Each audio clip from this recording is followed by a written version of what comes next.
First thing I do like to do whenever I speak someplace is just do a quick survey about what kind of social media people are using. So just by show of hands, how many of you have a Facebook account? Excellent. Okay, how about Instagram? Good. Snapchat? Okay, I guess somebody has to use it. Twitter? All right. Well, so you're all pretty well connected. You all got devices in your pocket right now, probably, at least one. They'll probably buzz or vibrate a bunch of times during this session with people, friends asking you whether you want to meet for dinner, your mother asking you if you're going to come home for her birthday, somebody a couple rows behind you making fun of something I just said. All of us are wired and all of us are connected. The mission of Facebook is to bring that level of connectivity to the entire world. We want to make the world more open and connected and give everybody, everywhere, the power to share the things that are most important to them with the people that matter to them. So that's the mission of Facebook. My mission and my team's mission in the Global Public Policy Organization is to make sure basically that governments around the world don't get in the way of that. Our job in the public policy team is to try to maximize the political space and the environment for the engineers that we have who are working on great products and the business people that we have who are working on great innovative business models that will allow them to fulfill the mission of connecting the world. And there are a lot of incredible things going on, both at Facebook and in the tech sector generally. My CEO, Mark Zuckerberg, spoke earlier this week at our annual developer conference in California and talked about sort of his vision for the next 10 years, for the roadmap for Facebook. And a couple of the things I'll highlight that he talked about, sort of the big thing we're working on right now is live video. There's been an explosion of the production of live video that people want to share. And over the next couple of years, we think that you're going to see as much of a revolution in sharing through video as we've seen over the past 4 or 5 years on mobile devices. But looking a little bit longer term, over the next 10 years, there's a lot more exciting things that we're working on. The first thing that I'll highlight that Mark talked about is artificial intelligence.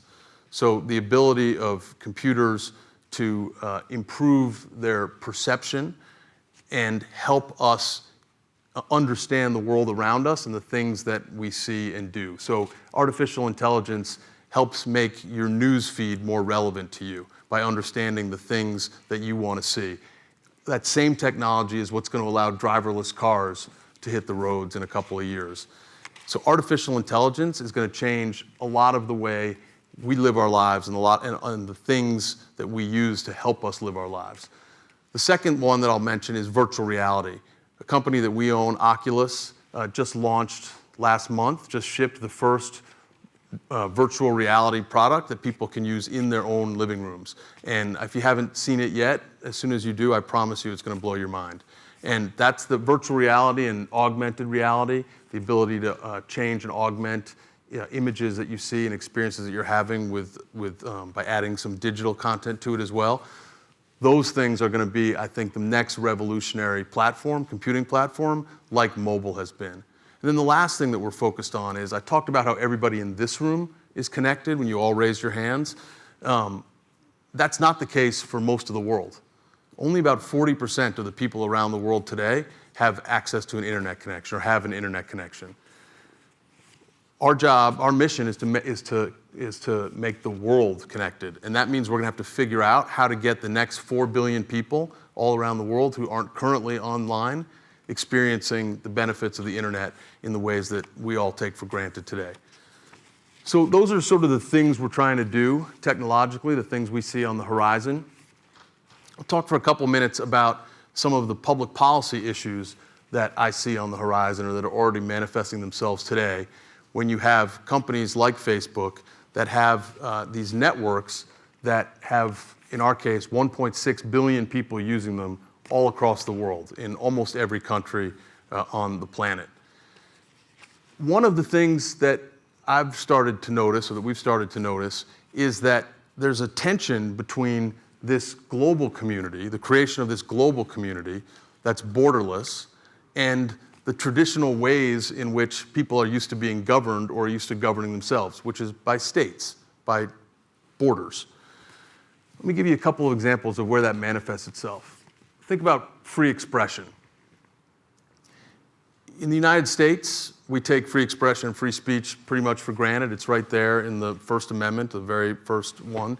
And people have those kind of expectations when they go online. Now, there are some things you still can't say or express in the United States. I can't go online and I can't download all of my Bruce Springsteen collection and share it for free with all of my friends. Copyright laws prevent me from doing that.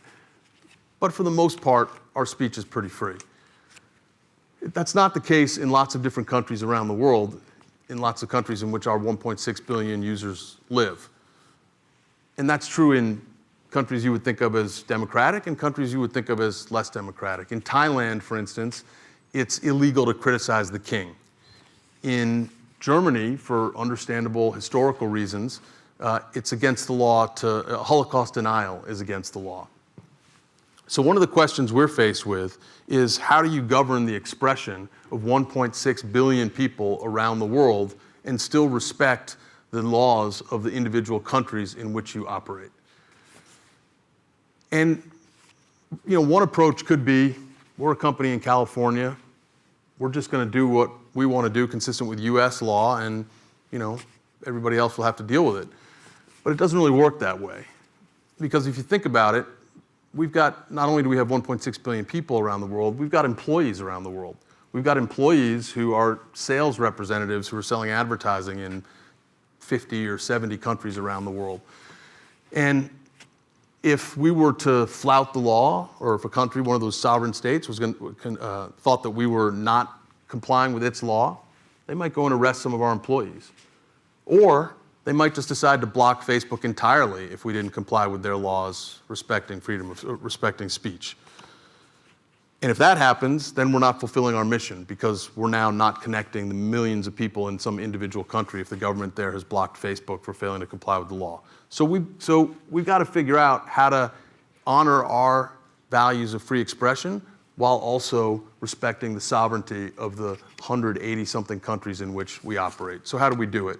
The first thing is we've established our own rules and our own sort of laws of the community of Facebook, and we do that through our community standards.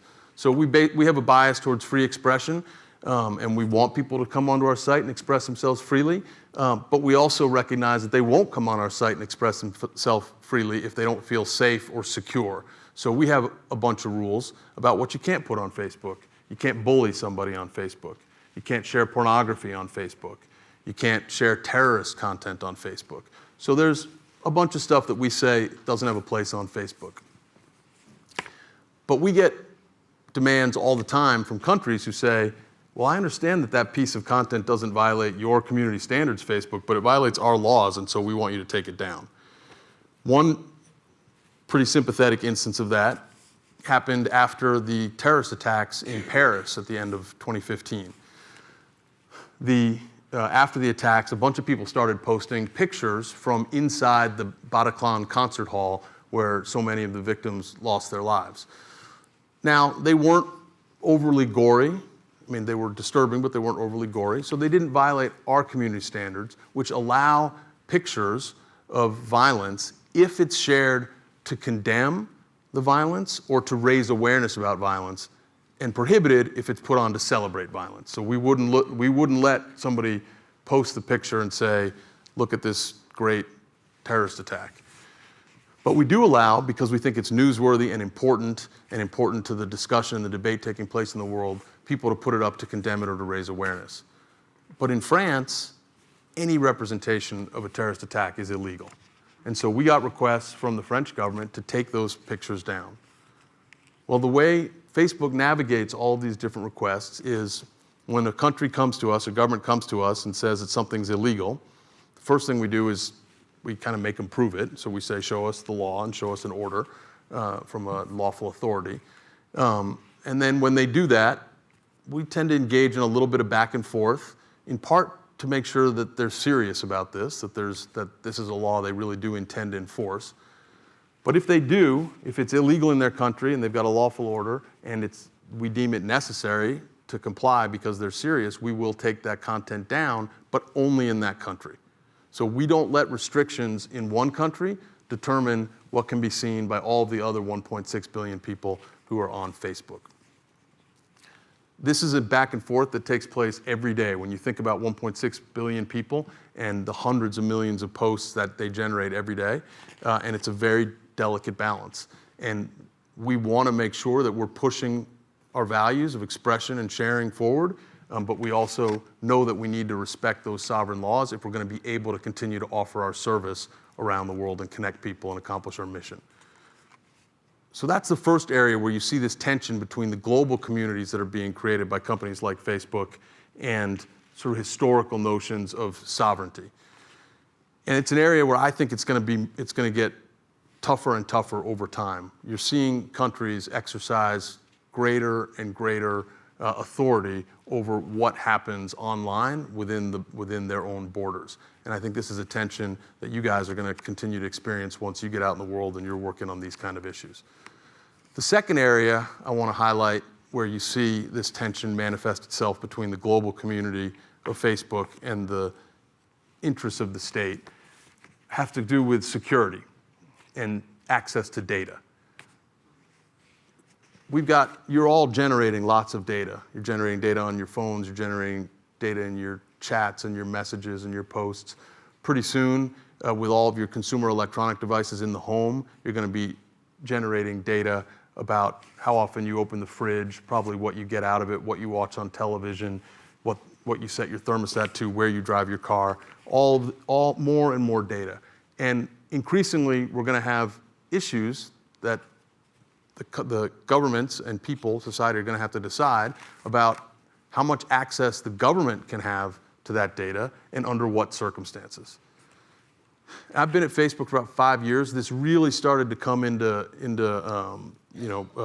a lot of attention, both at the company and globally, in 2013, when you had the NSA contractor Edward Snowden leak information about some of the NSA's programs. And it generated a lot of attention from other governments about how much access the US government had or was alleged to have to the data of non-US citizens. And it focused people really for the first time, I think, on what the limits should be on the government's access to that data.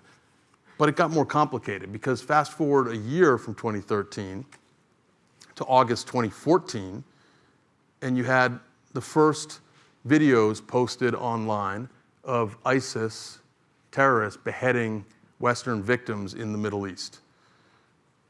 And suddenly the pressure became less about limits on government access and whether companies were pushing back enough on the government, and more about, hey, are the companies doing enough to share data with the government to prevent these kind of things from happening?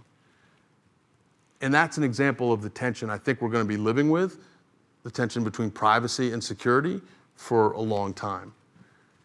You're seeing it in the headlines even today and in the last few weeks, right? The Department of Justice tried to get an order from a court against Apple, ordering them to break encryption on an iPhone of the deceased terrorists in the San Bernardino attacks.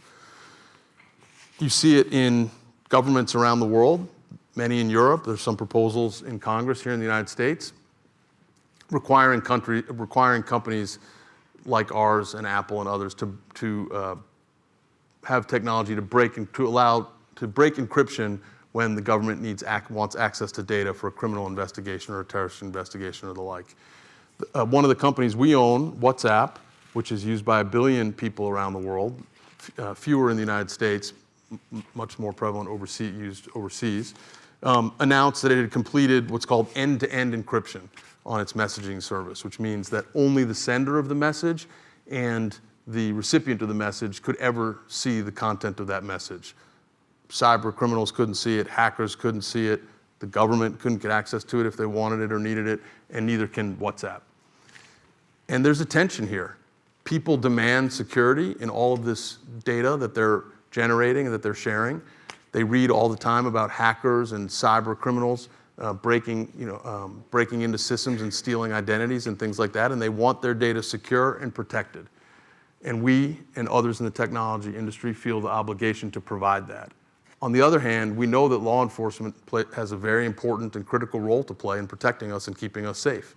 And we know that when we make that data unavailable and unhackable to criminals and hackers and oppressive regimes, at the same time, we're making it unavailable to governments like our own who may have or feel that they have a legitimate need for it. We're going to continue to see that debate between technology and what it's able to accomplish and the pressures of the state's ability to control what happens within its borders. And security, I think, is a big place we're going to see that manifest itself. One other area in the data access, one more issue in the data access area that we experience is conflicts between countries about access to data. So as a US-based company, we're subject to US laws which tell us you can't disclose information, private information of your users without their consent, even, it turns out, to other countries that ask for it. So that makes a lot of sense, and we're bound by that, except that we have 1.6 billion users, 85% of them are not in the United States. So if the local police in Bogota are investigating a murder or a kidnapping, and they think that there may be evidence of the crime in the messages that a suspect is trading back and forth, they're going to want access to that data, just like the police here in the United States would in a similar instance. And so they'll come to us or Google or Microsoft or Yahoo or some other company and say, hey, we want, and they might even have a warrant or the equivalent of that in their legal system, and say, we want the data. And because of US law, we have to tell them, sorry, we can't give it to you.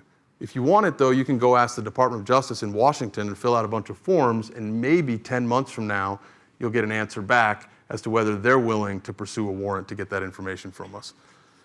Unbelievably time-consuming, burdensome, and again, an affront to the sovereignty of that country and the law enforcement people who work there, who feel like they ought to be able to do their job just like they could if it was phone records or something like that in a domestic company.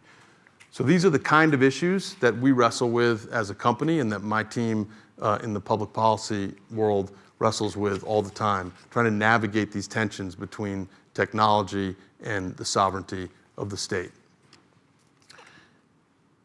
I'll just give you a couple more sort of observations of the general public policy environment around technology right now, and then we'll turn to the Q&A portion. We're at this incredible moment that a lot of people have started to describe as the fourth industrial revolution, the internet era, and what's now going to become the sort of what people refer to as the Internet of Things, when all these devices are connected and transmitting data back and forth. And as with most technological revolutions, there's a real choice for governments to make and regulators and policymakers to make between whether to greet these new developments primarily with hope about the promise that they offer or fear about the risks that they offer, some of which I just talked about with security.